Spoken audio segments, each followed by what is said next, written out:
बाळांनो, आज आपण आजच्या गोष्टीला सुरुवात करत असताना प्रथमतः आपण काल जी गोष्ट घेतली होती तीर्थयात्रार्थ पलायन, बरोबर. तर तुम्ही मला आधी सांगायचं कालच्या गोष्टीत आपल्याला काय शिकायला मिळालं? कधी खोटं नाही बोलायचं. Very good. कधी खोटं नाही बोलायचं. अजून एकेकाने हट्ट नाही करायचा. बरोबर महेश, कधी हट्ट नाही करायचा. अजून आई बाबांना उलटून बोलायचं नाही. आई बाबांना उलटून बोलायचं नाही. शुभांगी, आईवर कधी रागवून रुसून बसायचं नाही. अजून व्हेरी गुड. छान दुर्गा. आपण आपल्या आईवर आपल्या वडिलांवरती भरपूर प्रेम करायचं. हा, प्रत्येक गोष्ट जी करणार आहोत ती आपण आपल्या आई वडिलांना विचारूनच करायची. खूप छान. छान लक्षात ठेवले तुम्ही सगळ्यांनी. आता आपण आजच्या गोष्टीकडे जाणार आहोत. आपल्या आजच्या गोष्टीचं नाव आहे स्वावलंबनाची शिकवण. तुम्ही गोष्ट लक्ष देऊन ऐकायची, कारण गोष्टी शेवटी तुम्हाला सांगायचे काय शिकायला मिळालं आपल्याला ते. मी लहानपणी पोथ्या पुराणे पुष्कळ वाचली, परंतु संस्कृत स्तोत्रे वगैरे मला फारशी येत नव्हती.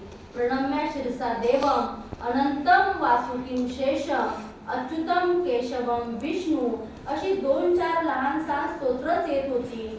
अनंतम वासुकीम हे नागाचे स्तोत्र आहे. ते एका नागपंचमीच्या दिवशी आजोबांनी मला शिकवले होते, परंतु रामरक्षा हे अप्रतिम स्तोत्र मला काही येत नव्हते. विष्णू सहस्रनाम मी रोज वडिलांच्या पुस्तकावरून म्हणत असे, त्यामुळे तेही मला पाठ होऊन गेले होते. वडिलांना रामरक्षा येत होती, परंतु त्यांनी ती मला शिकवली नाही.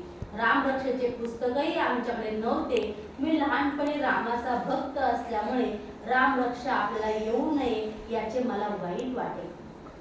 म्हणजे जसं आपण प्रत्येक गोष्टीमध्ये पाहत आहोत, प्रत्येक गोष्टीतून आपण एक नवीन शिकवण घेत आहोत की राम किती निर्मळ मनाचा होता, किती प्रामाणिक मनाचा होता. त्याला जे वाटतं तो ते खरं खरं मनापासून वाटतं ते तो सांगत होता. म्हणूनच आपण मगाशी अनुभव विचारून घेतला की तुम्हाला खरं खरं मनापासून काय वाटतं ते सांगा. जे वाटतं ना ते सांगायचं, ते बोलायचं. कारण आपल्या आतून मनातून जे येतं ना ती निर्मळ आणि निरागस भावना असते. कुणाच्या विषयी द्वेष नसतो, कुणाविषयी प्रेम नसतं, किंवा कुणाची चाडी सांगायची नसते, कुणाच्या गोष्टी इतरांना सांगायच्या नसतात. ही भावना मनामध्ये नसते. मला अंतःकरणापासून काय वाटतं ते मी मॅडमला सांगितलं पाहिजे, ते मी बोललं पाहिजे, म्हणजे ती भावना असते.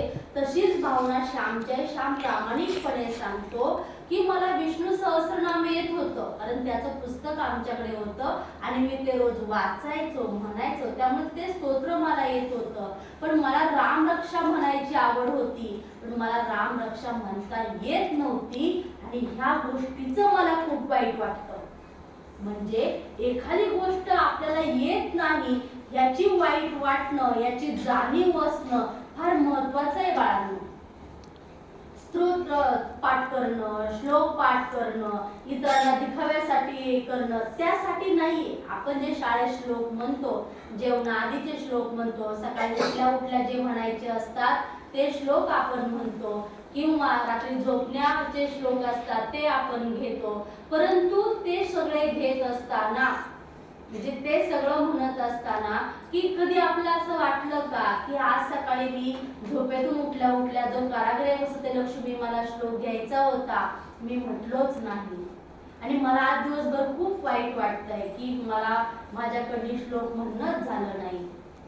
तुम्हाला प्रत्येकाला सांगितलंय की सायंकाळी शाळेतून घरी गेल्या प्रत्येकाने दप्तर व्यवस्थित जागेवर ठेवायचं, आपले काढले कपडे जागेवर ठेवायचे, हातपाय तोंड स्वच्छ धुवायचं, देवासमोर दिवाबत्ती आपल्या आई दादा कोणी असतात सोबत दिवाबत्ती करायची आणि शुभम करोती म्हणायची. पण मॅडम तुम्ही सांगितलं खरं, पण मी शुभम करोती म्हणलेच नाही, मी शुभम करोती म्हणलंच नाही. असं कधी झालं का? याचं कधी वाईट वाटलं का तुम्हाला? वाटलं का असं कधी? बोला ना, वाईट वाटलं का? का? कारण तुम्हाला ते स्वतःहून वाटत नव्हतं. मी सांगत होते म्हणून तुम्ही करायचं बघत होता. तुम्हाला आतून कधी वाटलंच नाही मॅडमने सांगितलंय पण मलाही वाटलं पाहिजे की मला शुभम करोती आली पाहिजे. देवासमोर बसून मी शुभम करोती म्हटले पाहिजे हे तुम्हाला आतून वाटलं नाही. आणि जोपर्यंत आतून वाटत नाही, मनापासून वाटत नाही, तोपर्यंत आपल्याला आपण केलेलं चांगल्या कामाचा आनंदही होणार नाही किंवा आपण जर एखादं काम केलं नसेल त्याचं दुःखही वाटणार नाही. जे श्यामला मनापासून वाटलं की मला रामरक्षा म्हणायची होती पण मला म्हणता येत नव्हती, माझी पाठ झाली नाही, याचं त्याला श्यामला खूप वाईट वाटत होतं. म्हणजे श्यामकडनं शिकण्यासारख्या खूप गोष्टी आहेत. पुढे श्याम सांगतो, आमच्या शेजारी गोविंद भट जी परांजपे राहत होते त्यांचा एक मुलगा भास्कर त्यांच्याजवळ रामरक्षाचे पुस्तक होते. तो रोज एक दोन श्लोक पाठ करीत होता. संध्याकाळ झाली म्हणजे भास्कर आमच्याकडे येऊन ते श्लोक म्हणे. ती ऐकून मला लाज वाटे व भास्कराचा राग पण येईल. आपला अहंकार दुखावला गेला की आपणास राग येत असतो. आपण नेहमी आपल्या भोवती असणाऱ्यांची स्वतःबरोबर तुलना करीत असतो. या तुलनेत आपण जर हिंकस ठरलो तर आपला राग येतो. उंच मनुष्य पाहून जो पूजा बुटबैंगन असतो त्याला त्याचा तिरस्कार वाटतो. आपल्याहून दुसरा हुशार आहे असे पाहून आपण दुःखी होतो. भास्करला रामरक्षा येते याचे मला वैषम्य वाटे आणि तो मुद्दामच पर्वत स्तोत्र वगैरे म्हणण्याच्या वेळेसच आमच्याकडे येऊन ते श्लोक जरा ऐटीने म्हणे. त्यामुळे मला जास्त चीड येईल. हा आपणास मुद्दामून चिडविण्यास ऐटीने येतो असे पाहून मी फार संतापे. श्याम सांगतो की माझ्या मित्र भास्करला मात्र रामरक्षा येत होती. त्याच्याकडे पुस्तक पण होते. तो रोज 2 श्लोक पाठ करायचा आणि आमच्या घरी येऊन म्हणायचा. पण मला मात्र भास्करचा, माझ्या मित्राचाच मला राग यायचा. का? कारण त्याला येतो आणि मला येत नाही. मग सगळे त्याला छान म्हणणार, मला कुणीच छान म्हणणार नाही. सगळे जे मी स्वतःहून तुलना करायचो. आपल्यालाही असं वाटतं माझ्यापेक्षा जास्त हुशार कोणी असता कामा नये, माझ्यापेक्षा जास्त चांगलं मॅडमने दुसरं कोणाला म्हणू नये असं आपल्याला वाटतं की नाही. पण आपण तुलना करण्यापेक्षा मला जे मॅडमने सांगितलेलं आहे ते मला अधिक चांगलं कसं करता येईल. मी इतरांची तुलना कशाला करायची, त्याला ते येतं मग मला हे येत नाही. म्हणजे ह्यांनी याच्यामध्ये उदाहरण सांगितलं, एखादा उंच मुलगा असेल, एखाद्याची हाईट छोटी आहे, मग आपण कशाला म्हणजे छोटे असणाऱ्यांना तुलना कशाला करायची. त्याची हाईट मोठी आहे, माझी छोटीशी आहे, म्हणून लाज वाटण्यासारखं काय आहे. भगवंताने तुम्हाला आम्हाला जे दिलेलं आहे ते आपल्यासाठी योग्य आहे. म्हणजे आपल्याला जे 5 ज्ञानेंद्रिय, 5 कर्म इंद्रिय किंवा बाकीचे आपले आई वडील असतील, आपल्याकडे जे ज्या काही गोष्टी आपल्याकडे आहेत ना, ज्या भगवंताने आपल्याला दिलेल्या आहेत ना, त्या आपल्यासाठी चांगल्याच आहेत. मग आपण बऱ्याचदा तुलना करतो, बापरे त्याची आई किती चांगली आहे, त्याची आई त्याच्यासाठी किती छान वेगळा नाश्ता करून देते, आमची आई आम्हाला देतच नाही. आमची आई उठली की सकाळी कामाला जाते आणि मलाच आमची आई सगळी कामं करायला लावते. फरशी मलाच पुसायला लावते, भांडी मलाच घासायला लावते, कपडे मलाच धुवायला लावते. ह्या सगळ्या गोष्टी आई मलाच करायला सांगते. आणि मग हे सगळं करत असताना काय होतं की मग त्याची आई बघा काहीच नाही करायला लावत. मग त्याची आई किती चांगली आहे, आपली आई कशी आहे. मग ह्या ज्या तुलना आपण करतो ना बाळांनो, त्याच्यामुळे विराज इकडे इकडे इकडे इकडे बस इथे. ह्या ज्या तुलना आपण सगळ्या करत असतो ना, ह्या तुलना केल्यामुळे आपल्याला फक्त दुःखच येतं. आपल्या वाटेला काय येतं, फक्त दुःख येतं. पण बाळांनो, आपल्याला जी आपली आई दिलेली आहे ना, आपली आई जगात सगळ्यात श्रेष्ठ आहे. सर्वात चांगली आपली स्वतःची आई आहे. कारण आपलं दुखलं, आपल्याला त्रास झाला, आपल्या उलट्या झाल्या, आपल्याला भूक लागली, दुसऱ्याची आई करून द्यायला येते का रे? कोण करतं मग? आपली स्वतःची आई करते की नाही. पण आपण मात्र दुसऱ्याच्या आईला चांगलं म्हणतो, आपल्या आईला चांगलं म्हणतो का आपण? नाही, आपण आपल्या आईला चांगलं म्हणत नाही. पण उलट आपलं जे काही आपण शाळेत रोज येतो, आपलं सगळं आवरून द्यायचं असेल, आपलीच आई आवरून देते. आईला सकाळी 7ला जरी कामाला जायचं असेल तरी आपल्याला लागणारं जेवण, आपल्या शाळेची कपडे, आपलं सगळं आई आपलं काढून देते, सांगते हे काढून ठेवलंय, हे तू आवरून घे आणि शाळेला जा. करते ना असं? मग आपली स्वतःची आई आपल्यासाठी एवढं कष्ट घेते. ती किती दमली असेल, किती आजारी असेल, तरी पण ती आपल्यासाठी करते म्हणजे करतेच.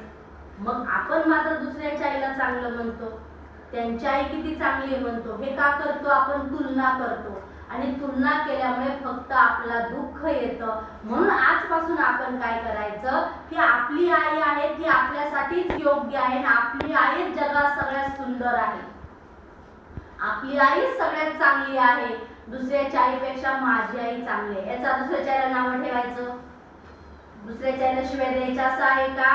नाही. याचा अर्थ असा नाही. माझ्याकडे जे आहे ते अतिशय उत्तम आहे, तेच माझ्या फायद्याचं आहे आणि तेच चांगलं आहे, हे कायम लक्षात ठेवायचं. त्यामुळे तुलना कधीही करायची नाही. आणि इतरांशी तुलना करण्यापेक्षा समजा आता एखाद्या मुलीनं 50 पर्यंत पाढे पाठ केले, माझे 13 पर्यंत पाढे पाठ नाही, मग तिला सगळे छान म्हणतात, तिचं सगळेजण कौतुक करतात, असा विचार करण्यापेक्षा अरे त्या दिदीचे 50 पर्यंत पाढे पाठ होऊ शकतात, मग माझे का नाही? मी रोज एक पाढा पाठ करतो, माझाही होईल. म्हणजे तुलना करायचीच असेल स्वतःशी करायची, स्पर्धा करायचीच असेल स्वतःशी करायची. इतरांशी करून स्वतः दुःखी व्हायचं नाही आणि त्रास वाढवायचा नाही. पुढे श्याम सांगतो, एके दिवशी भास्कर मला म्हणाला, श्याम आता 10 श्लोक माझे राहिले, आणखी 5-7 दिवसांनी माझी सारी रामरक्षा पाठ होईल, तुला कुठे येते? आता श्यामचा मित्र श्यामला म्हणतो, श्याम माझी सगळी रामरक्षा पाठ व्हायला आली, तुझी रामरक्षा पाठ झालीच नाही. पण आता बघ 5-6 दिवसामध्ये माझी उरलेली सुद्धा रामरक्षा पाठ होऊन जाईल. म्हण बघ तुझी कुठे पाठ आहे, तुझी पाठच नाही. आता श्याम काय म्हणतो, पा मी एकदम संतापलो, मी चिरडीच गेलो, मी त्याच्या अंगावर धावून गेलो, ओरडलो, भाषा पुन्हा येशील तर बघ मला असे हिणवायला. तुम्हास येते आहे म्हणून मला माहित आहे, एवढी ऐट नको. तुमच्याजवळ पुस्तक आहे म्हणून, माझ्याजवळ असते तर तुझ्या आधी पाठ झाली असती. मोठा आला आहे पाठ करणारा, जा आपल्या घरी, येऊ नको आमच्याकडे, मी मारेन नाही तर. अगदी श्याम तुमच्यासारखाच आहे की नाही? आहे की नाही? तुमच्यासारखंच त्याला सगळं वाटतं, तुमच्यासारखंच सगळं त्या डोक्यामध्ये विचार येतात, त्याला पण वाटतं. त्याच्या मित्राचं नाव काय? भास्कर. रागवल्यावर काय म्हणला? भाषा. आहे की नाही? आपल्या पण रागाला आपण असंच म्हणतो की नाही? किती मॅडमने सांगितलं अरे दीदी म्हणा, अरे दादा म्हणा, पण नाही गौऱ्या. आहे की नाही? अशी हाक मारल्याशिवाय आपल्याला करमतच नाही, बरोबर ना? मग आपण जे करतो तो श्यामलाही वाटलं, त्याला राग आला आपल्या मित्राचा, अरे तुझी पाठ आहे म्हणून मला ऐकवतोस रे, आता येऊ नको आमच्या घरी.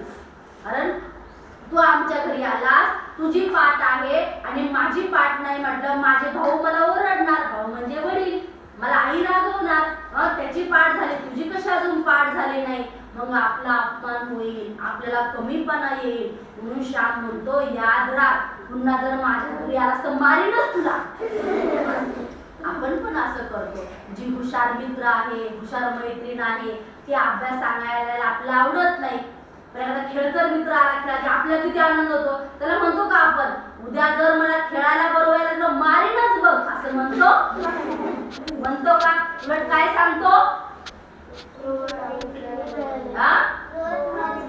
रोज मला बोलवायला ये, नाही बोलवायला तर मारीन तुला. हो की नाही? पण अभ्यास करणाऱ्या मित्राला म्हणतो का आपण असं? नाही. म्हणजे आपलं मन कसं आहे, फार चंचल आहे. आपल्या मनाला सगळ्या गोष्टी आपल्या मनासारख्याच झालेल्या आवडतात.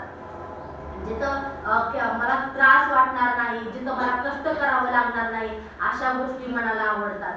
त्रास करून घेणाऱ्या अशा चांगल्या गोष्टी मनाला कधी आवडत नाही. उदाहरणार्थ माशी माहिती आहे सगळ्यांना? माहितीये? आता सगळ्यांच्या घरामध्ये आता माशा दिसायला लागतील. आंब्याचा सीझन आला की सगळ्यांच्या घरामध्ये माशा दिसायला लागतील. मग ती माशी आपण केलेल्या अन्नावर बसते. आपण चपाती करू द्या, भाकरी करू द्या, काय एखादा पदार्थ करू द्या, प्रत्येक ठिकाणावर माशी बसते. समजा बाहेर आपण खरकट टाकलं, घाण टाकली, त्याच्यावर पण जाऊन माशी बसते. म्हणजे चांगल्या गोष्टीवर पण माशी बसते आणि घाण गोष्टीवर पण जाऊन माशी बसते. पण ती माशी जी आहे ना, जर आपण एखादा कचरा पेटवला असेल तर अग्नी निर्माण झाला असेल, त्या अग्नीवर जाऊन कधी बसते का रे? काय होईल माशी अग्नीवर जाऊन बसल्यावर? हा, ती जळून जाईल, मरून जाईल. आणि माशीला हे माहितीये, आपण जर त्या अग्नीजवळ गेलो, अग्नीच्या आतमध्ये गेलो तर आपण जळून जाऊ, आपण मरून जाऊ. त्यामुळे ती माशी अग्नीवर कधी जात नाही. अगदी त्या माशी सारखं आपलं मन असतं. आपलं हे जे मन आहे ना, ते वाईट गोष्टी करायच्या लगेच तयार होतं, खोटं बोलायचंय लगेच तयार होतं, काही गोष्टी लपून ठेवायच्या लगेच तयार होतं. पण आपण खरं बोललं पाहिजे, मॅडमला, आईला खरं सांगितलं पाहिजे, आपल्याला जे वाटतं ते आपण बोललं पाहिजे. ते मन तयार होत नाही, कारण मनात तर मनच उरत नाही.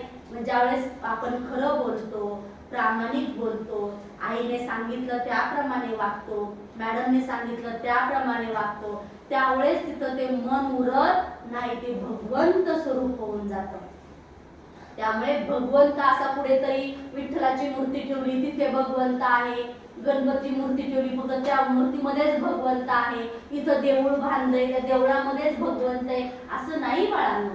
संपूर्ण चराचर सृष्टीमध्ये भगवंत भरलेला आहे. म्हणजे दगडविटांनी बनलेलं घर असू द्या, मंदिर असू द्या, ह्या निर्जीव वस्तू, आपले झाडं, वेली, पानं, फुलं, प्रत्येक ह्याच्यावर तो भगवंत ओतप्रोत भरलेला आहे. मग आपण फरक ओळखायचा कसा?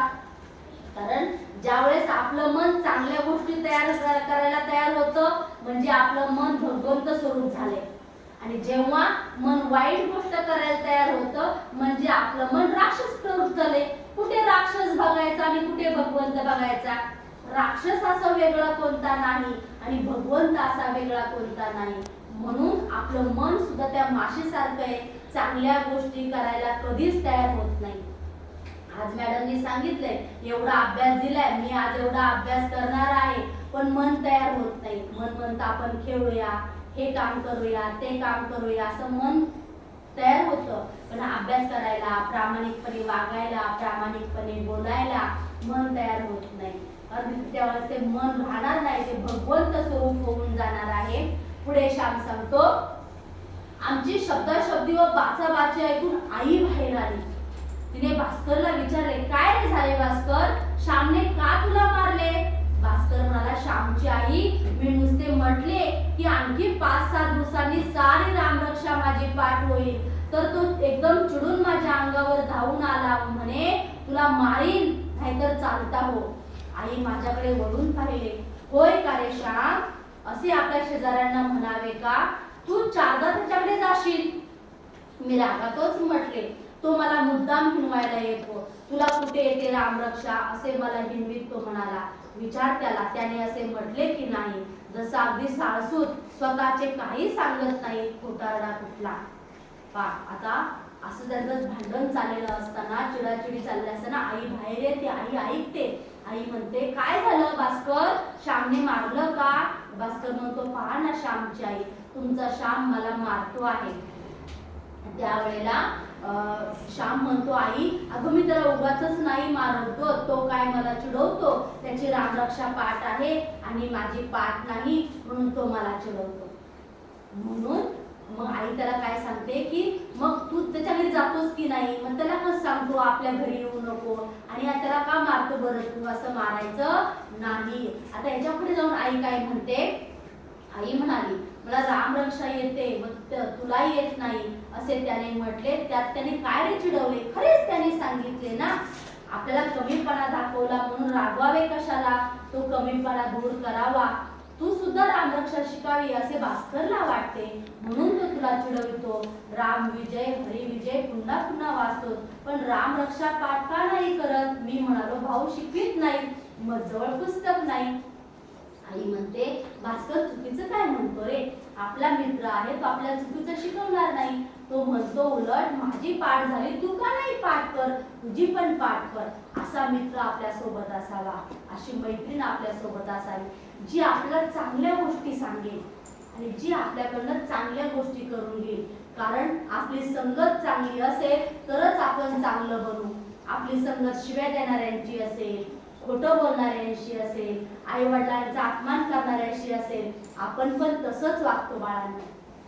पण आपली संगत कष्ट करणाऱ्या मुलांशी असेल, आपली संगत प्रामाणिक वागणाऱ्यांशी असेल, नेहमी छान टापटीप राहतो, आई वडिलांचं ऐकतो, शाळेत मॅडमचं ऐकतो, अशा व्यक्तींची जर आपण संगत केली तर आपण पण तसंच बनतो.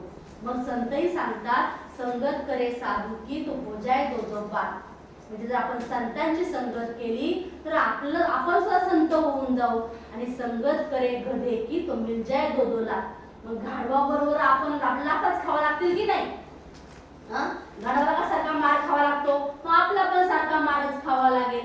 मग आपण विचार करायचा आपली संगत कोणाशी असली पाहिजे, जो चांगलं वागतो, जो चांगलं बोलतो, जो चांगलं राहतो, ज्याला कष्ट करायचे, कष्ट करून मोठं व्हायचंय, अशाची संगत करायची. जो आळशीपणा करतो, चोऱ्या करतो, शिव्या देतो, अशांची संगत कधी करायची नाही. जो खोटं बोलतो, आई वडिलांपासून गोष्टी लपवून ठेवतो, आई वडिलांचं ऐकत नाही, त्याची संगत आपण कधी करायची नाही. आणि मग पुढे आई सांगते पहा, आई म्हणाली भास्करचे पुस्तक आहे ना, ते त्याला नको असेल तेव्हा घेत जा, नाहीतर त्याच्या पुस्तकावरून ते उतरून घ्या आणि पाठ कर. किती सगळे उपाय असतात. आपण कारण सांगतो, मॅडम पाण्याचं पुस्तक नाही माझ्याकडे, मॅडम माझं पुस्तक शाळेतच राहिलं होतं. म्हणजे आपण किती कारणे सांगतो, आपण नेहमी बहाणा करतो. एखादी गोष्ट करायची नसेल ना बाळांनो आपल्याला, की आपण कारणे सांगतो. आपण म्हटलं ना, का रे आज तुम्ही आईशी चांगलं वागला का? नाही मॅडम, आई खूप उशिरा घरी आली, नाही दमून गेली होती. पण आपण कारण द्यायचं नाही. ती गोष्ट ज्या त्या वेळेला करणं शक्य होईल त्या त्या वेळेला करायची आणि करून दाखवायची. असे कारण सांगायचे नाही. आपण लगेच आज पाढेपाठ केले का? नाही मॅडम, मी लवकर झोपून गेलो होतो. अभ्यास केला का? नाही मॅडम, आई म्हणली झोपून जा, सकाळी उठल्यावर करा, सकाळी मला जागच नाही आली. म्हणजे आपण चांगल्या गोष्टी न करण्यासाठी कितीतरी कारण देतो. कारण द्यायची नाही बाळांनो. कारण देणारा माणूस आयुष्यात कधीच काही करून दाखवत नाही आणि तो आयुष्यात कधीच पुढे जात नाही. हा, खूप सांगितलंय ना मॅडमनी, नाही झालं, पण त्याचं थोडं का होईना माझं झालं पाहिजे, मी प्रयत्न केला पाहिजे. जो प्रयत्न करतो त्यालाच यश मिळतं, जो प्रयत्न करत नाही त्याला यश मिळत नाही. भास्कर आपल्या घरी गेला व मनातल्या मनात काही निश्चय करीत होतो. येत्या रविवारी सारी रामरक्षा उतरून घ्यावयाची असे मी ठरविले. मी कोरे कागद घेऊन त्याची वही शिवली, लेखणी तयार झाली, लेखणी तयार करून ठेवली. रविवारची वाट पाहत बसलो. रविवार उजाडताच मी भास्करच्या घरी गेलो. भास्कर कदाचित पुस्तक देणार नाही म्हणून मी एकदम भास्करच्या आईजवळ मी गेलो व तिला गोड म्हटले, भीमाताई, भास्करला रामरक्षाचे पुस्तक आजच्या दिवस मला द्यायला सांगता का? मी रामरक्षा उतरून घेणार आहे, मला पाठ करावयाची आहे. आज सुट्टी आहे ना, मी सबंध दिवसभर लिहून काढेन. श्यामने कारण नाही सांगितलं. श्यामने आईने सांगितलेलं लगेच ऐकलं. आता तुम्ही विचार करायचा आपल्या मनामध्ये, तुम्ही करता का असा विचार? आईने सांगितलं आपण लगेच ऐकतो का? म्हणून श्यामच्या गोष्टी आपण ऐकतो आहोत की श्याम किती प्रेमळ होता, श्यामचं श्यामच्या आईवर किती प्रेम होतं. श्याम आईने सांगितलेली प्रत्येक गोष्ट ऐकायचा आणि आईशी प्रत्येक गोष्ट शेअर करायचा, बोलून दाखवायचा. आईने सांगितलं, श्याम त्याचं पुस्तक घ्याने लिहून काढ. पुस्तक न रडत बसल्यात काय अर्थ आहे? लगेच श्यामने आपल्या वहीच्या राहिल्या कोऱ्या पानांची वही हाताने शिवली, त्याची एक वही बनवली. रविवार सुट्टी दिवसाची वाट पाहिली, कारण इतर दिवशी शाळा असते, इतर कामं असतात. सुट्टी दिवशी शाळा नसते, दिवसभर आपलं लिहून होईल हा निश्चय केला, विचार पक्का केला आणि रविवारी सकाळी सकाळी श्याम भास्करच्या घरी गेला. त्याला वाटलं आपल्या मित्राला आपण एवढं ओरडलो, एवढं रागवलो, एवढं मारलं, आपला मित्र आपल्याला देणार नाही म्हणून त्या मित्राच्या आईकडे तो गेला. आणि मित्राच्या आईकडे गेल्याच्या नंतर की मग तो आईला सांगायला लागला, भास्करची आई, भीमाताई, मला तुम्ही द्याल का? तुम्ही मला दिलं ना की मी आज लिहून काढतो आणि पूर्ण दिवसभर माझं लिहून झालं की मी पुस्तक तुम्हाला पुन्हा परत करेन. मग भीमाताईने भास्करला हाक मारली व त्या म्हणाल्या, भास्कर श्याम एवढा मागतो आहे तर आजच्या दिवस दे त्याला पुस्तक, तो काही फाडणार बिडणार नाही. श्याम, शाईचे डाग वगैरे नको पाडू, नीट जपून वापर, दे त्याला. परंतु भास्कर देण्यास तयार नव्हता. तो म्हणाला, आज सुट्टी असल्यामुळे उरलेली रामरक्षा मी पाठ करणार आहे, मी नाही त्याला पुस्तक देणार, माझे पाठ करावयाचे आहे. आता भास्कर म्हणतो, भास्करला श्यामने ओरडले लक्षात होतं, श्यामनी मारले लक्षामध्ये होतं. त्याच्यामुळे भास्कर काय म्हणतो की आज मला पण सुट्टी आहे, मी आज उरलेलं सगळं पाठ करणार आहे, त्याच्यामुळे मी काही श्यामला पुस्तक देणार नाही. भीमाताई भास्करवर रागवली. पा प्रत्येकाची आई किती प्रेम करत असते. मग आई त्याला सांगते की तू का पुस्तक देत नाही, तेवढ्या प्रेमाने तुला विचारायला आलाय, तुला मागायला आलाय ना, असं नाही करायचं, तू त्याला दे. तुझे अगदी अरज आडले नाही का रे, उद्या परवा पाठ कर. तुझ्या शेजारचा श्याम ना, त्याच्याजवळ कसली अडी दाखवतोस, दे त्याला, नाहीतर बघ. भीमाताईचा राग भास्करला माहित होता. भास्करने रागारागाने पुस्तक आणून दिले. मी ते पुस्तक घेऊन घरी आलो. लिहावयास एकांत मिळावा म्हणून गुरांच्या गोट्यात जाऊन बसलो. गुरे चरावयास गेली होती. दौत, लेखणी, वही सारे सामान सिद्ध होते. रामरक्षा लिहावयास सुरुवात केली. दुपारच्या जेवणाच्या वेळेपर्यंत बहुतेक रामरक्षा लिहून झाली. दुपारची जेवणे होताच पुन्हा लिहावयास बसणे, लिहिणे संपले. त्यावेळेस मला किती आनंद झाला होता, एवढी उदारता वाटत होती. माझ्या हाताने लिहून काढलेली रामरक्षा माझ्या आईच्या माहेरी जुन्या वेदाधिकांच्या हस्तलिखिता पोथ्या कितीतरी होत्या. ठळक वळणदार अक्षर, कुठे डाग नाही, अशा त्या पोथ्या मी लिहिल्या पाहिल्या होत्या. म्हणजे मोरोपंतांच्या चरित्रात काशीतील कितीतरी हस्तलिखित ग्रंथ त्यांनी स्वतःसाठी स्वतःहून लिहून घेतले होते, ते दिले आहे. त्या काळात आळस माहीत नव्हता, छापखान नव्हते, पुस्तकांची टंचाई होती. म्हणून तरी ज्ञान बेताबेताचेच आहे. मनुष्याचे डोके अजून ठोकेच आहे. जीवन सुधारले किंवा संस्कृत झाले, अधिक माणुसकीचे झाले, अधिक प्रामाणिकपणाचे व कर्तव्य दक्षतेचे झाले, अधिक त्यागाचे व प्रेमात झाले असे दिसत नाही. परंतु ते जाऊ द्या, मला त्या दिवशी खूप आनंद झाला होता. भास्करचे पुस्तक मी लिहून दिले. काय रे श्याम, इतक्या लवकर लिहून झाले, भीमाताईने विचारले. मी म्हटले, हो, ही पाहावी. भास्करला दुपारून पाठ करावयास पुस्तक हवे म्हणून मी सारखा लिहितच होतो. आता आपल्यामुळे आपल्या मित्राची अडचण व्हायला नको म्हणून श्याम गायीच्या गोठ्यात निवांत बसला गेला. त्याने ठरवल्याप्रमाणे, त्याने निश्चय केल्याप्रमाणे श्यामने सगळं लिहायला घेतलं आणि ते लिहून झाल्याच्या नंतर बराबर खूप मोठी रामरक्षा पण त्यांनी दुपारपर्यंत सगळी स्वच्छ सुंदर वळणदार अक्षरामध्ये लिहून काढली आणि दुपारी पुस्तक भास्करला द्यायला गेला. तेव्हा भास्करची आई विचारते, श्याम लिहून झालं का रे, का खोटंच सांगतो? श्याम म्हणतो, ही पाहुणी, मी खरंच सगळे लिहून घेतलं आहे, मलाही पाठ करायचे, पण माझ्यासाठी भास्करचं पाठ करायचं राहू नये म्हणून मी भरभर लिहून घेतलं. म्हणजे किती निर्मळ मन आहे श्यामच्या मनाचा, की आपल्याला एखादी गोष्ट हवी असेल पण आपल्याला हवी म्हणून दुसऱ्याचं नुकसान होता कामा नये. मी वा, छान आहे तुझे अक्षर, आता पाठ कर. म्हणजे भास्कर चिडवणार नाही. भीमाताई म्हणाली, मी घरी आलो, रामरक्षा सारखी वाचत होतो, एक आठवड्यात पाठ करून टाकायची असे मी ठरवले. म्हणजे श्याम किती जिद्दीचा होता, श्याम किती निश्चयी होता, त्याचे विचार किती पक्के होते. जे ठरवलं ते करून दाखवण्याची जिद्द श्याम मध्ये होती. आपणही आपल्याशी जिद्द असली पाहिजे. आपण काय करतो, कोणीतरी सांगितलं म्हणून करायला जातो, तसं नाही. आपल्याला वाटलं पाहिजे आणि ते करून दाखवण्याची जिद्द आपल्यामध्ये असली पाहिजे. माझी परीक्षा आहे, मला अभ्यास करायचा आहे, माझा झाला पाहिजे. मला श्लोक येत नाही, ते माझे पाठ असले पाहिजे.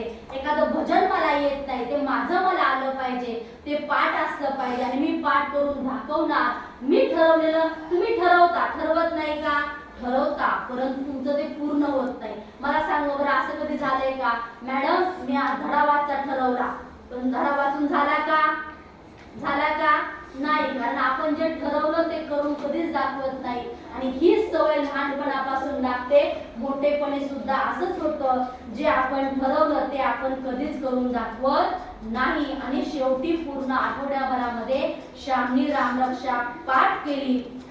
आणि मग श्यामच्या वडिलांनी विचारलं, काय श्याम, परवा स्तोत्र वगैरे झाले का सारे? मी एकदम म्हटले, हो सारे झाले. तुम्ही माझी रामरक्षा म्हणून घेता का? ते एकदम म्हणाले, तू कधी शिकलास रे आणि कोणी शिकवली? मी सांगितले, भास्करच्या पुस्तकावरून मी उतरून घेतली व पाठ केली. पा बघू दे तुझी रामरक्षाची वही, ते कौतुकाने म्हणाले. ते म्हणजे श्यामचे वडील भाऊ. मी माझी वही त्यांच्या पुढे ठेवली. वहीची पाने सुंदर आखली होती, कोठेही डाग नव्हता, परंतु अक्षर किरटे होते. वडील म्हणाले, शाबास, फक्त अक्षर नीट आहे, परंतु जरा लांबट काढ अक्षर, म्हणजे बुटके काढू नये, नाही का, अक्षर छान मोठं वळणदार असावं. मी रामरक्षा खडखड म्हणून दाखवली. वडिलांनी माझ्या पाठीवरून हात फिरवला. त्यांना तो आनंद झाला. तो इतका तो कसा वर्णन करून सांगता येईल. श्याम म्हणतो, मी सगळी रामरक्षा माझ्या वडिलांनी न मला शिकवता, त्यांना न माहित होता, 8 दिवसामध्ये पूर्ण लिहून काढली, पाठ झाली आणि खडखडीत माझ्या वडिलांना म्हणून दाखवली. माझ्या वडिलांना खूप आनंद झाला. त्यांनी माझ्या पाठीवरून हात सुद्धा फिरवला. म्हणजे आपण एखादी चांगली गोष्ट केली ना बाळांनो, सर्वात जास्त आनंद आपल्या आई वडिलांना होतो. तो कुठल्या शब्दाने सांगता येत नाही.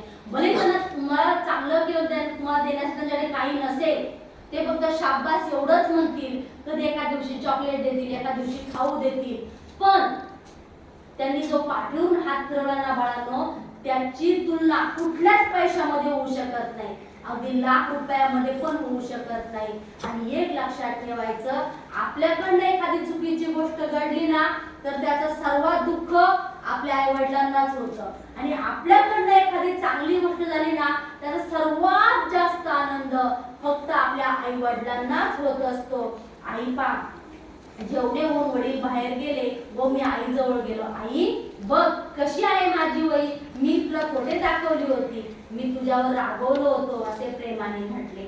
आई म्हणाली, तू उतरून घेतलेस हे मला माहित होते, तुझे अक्षर बघावे म्हणून कितीदा मनात येत होते, परंतु आपण होऊन दाखवशील अशी मला वेडी आशा लागून होती. तू मला त्या रविवारीच दाखवायला हवी होती. आपण चांगले केलेले आईला दाखवायचे नाही तर कोणाला दाखवायचे?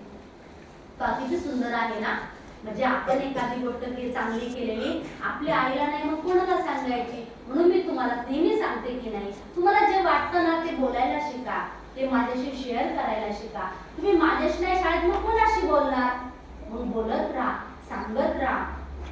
वाईटाबद्दल आई रागवेल, परंतु चांगले केल्याबद्दल आई जितके मनापासून कौतुक करेल तितके कोण करणार?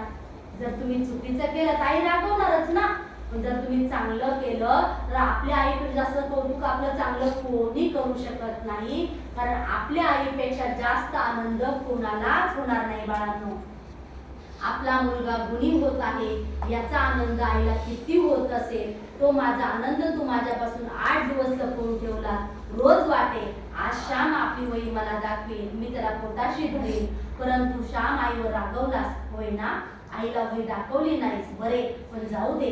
आता झाली की नाही रामरक्षा पाठ? पुस्तक नाही म्हणून रडत बसला असता तर झाली असती का रे? अरे आपल्याला हात पाय डोळे सारे आहे, स्वतःच्या पायावर उभे राहावे. बघा लक्षात ठेवण्यासारखी गोष्ट आहे, स्वतःच्या पायावर उभे राहावे. ज्याला बुद्धी आहे, मनात निश्चय आहे, त्याला सारे काही करता येते. असाच कष्ट करून मोठा हो, परावलंबी कधी राहू नको. स्वतः कष्ट कर आणि स्वतः मोठा हो, परावलंबी राहू नको. परंतु त्यात एक गोष्ट लक्षात ठेव, तुम्ही ऐका, दुसऱ्यापेक्षा आपल्याला अधिक काही येते या गर्वाने कोणाला गिनवू नकोस, कोणाला तुच्छ लेखू नकोस. दुसऱ्यालाही आपल्या जवळचे द्यावे, आपल्यासारखे करावे. असे बोलून आईने वही हातात घेतली. तिला आनंद झाला, कृतार्थ वाटली. या पहिल्या पानावर रामाचे चित्र असे की झाली खरी रामरक्षा. तो मोहन मारवाडी देईल तुला चित्र, त्याच्या दुकानातील कापडावरून असतात, माग त्याच्या जवळ व चिकटव. तू आज देवाला फार आवडशील हो श्याम, कारण तू स्वतः कष्ट करून सारे लिहून काढलेस आणि पाठ केलेस. किती महत्वाची शिकवण आहे. आपण परावलंबी नाही स्वावलंबी बनायचं. स्वावलंबी म्हणजे काय? स्वतःच्या कष्टाने मोठं व्हायचं, त्याच्यामध्ये फार आनंद मोठा आहे. आणि स्वतःच्या कष्टाने जे मिळवतो ते कायम टिकून राहतं बाळांनो. दुसरं गर्व कधी करायचा नाही. आपल्या जे येतं ते आपल्यासारखं इतरांना करायचं, इतरांना शिकवायचं. जसं आपण शिकलो म्हणजे आपण जगाला द्यायला शिकायचं, त्याचप्रमाणे. आणि सर्वात महत्वाची गोष्ट म्हणजे काय की आपलं जे जे वाटतं ना की आपलं चांगल्या होण्यामध्ये फक्त आपल्या आईला आनंद वाटत असतो आणि तो आपला आनंद आईपासून आपण कधी हिरावून घ्यायचा नाही. त्यामुळे प्रत्येक चांगली वाईट असणारी गोष्ट आपल्या आईशी आणि शाळेत मॅडमशी बोलायला शिकायचं. चुकीचं असेल तर मॅडम रागवतील पण कसं दुरुस्त करायचं ते पण सांगेल. आई पण रागवेल पण त्याच्यामध्ये आपलं म्हणजे तुमचं हित आहे बाळांनो. जर आई रागवली नसती श्यामची रामरक्षा पाठ झाली असती का? नाही. श्याम स्वावलंबी बनला असता का? नाही. त्यामुळं जे काही आपलं रागवणं आहे ओरडणं आहे ते आपल्या हितासाठी आहे. आपण स्वतःच्या पायावर उभं राहण्यासाठी आहे. दुसऱ्याने कष्ट करायचं आणि मग काल तुम्ही हरभरा खाल्ला कसा लागला रे तुम्हाला? तो कुणाच्या कष्टाचा होता? तुम्ही कष्ट केले. हरभरा तुम्ही लावला, खुरपला तुम्ही, खुडला तुम्ही, पाणी तुम्ही घातलं, तुम्ही स्वतः कष्ट केलं. आपल्या कष्टाचं खायला किती छान लागतं की नाही? म्हणून मोठं झाल्यावर पण आपल्या कष्टाचं खायचं, आपण स्वावलंबी बनायचं. आवडली गोष्ट सगळ्यांना? आवडली? काय शिकायला मिळालं या गोष्टीतून? आपल्या स्वतःच्या पायावर उभं राहायचं. व्हेरी गुड कार्तिक, खूप छान. आपल्याला आपल्या स्वतःच्या पायावर उभं राहायचं. अजून? आई श्रेष्ठ कोणी नाही. बरोबर. आपल्या आईसारखं दुसरं कुणी श्रेष्ठ नाही आपल्यासाठी. अजून?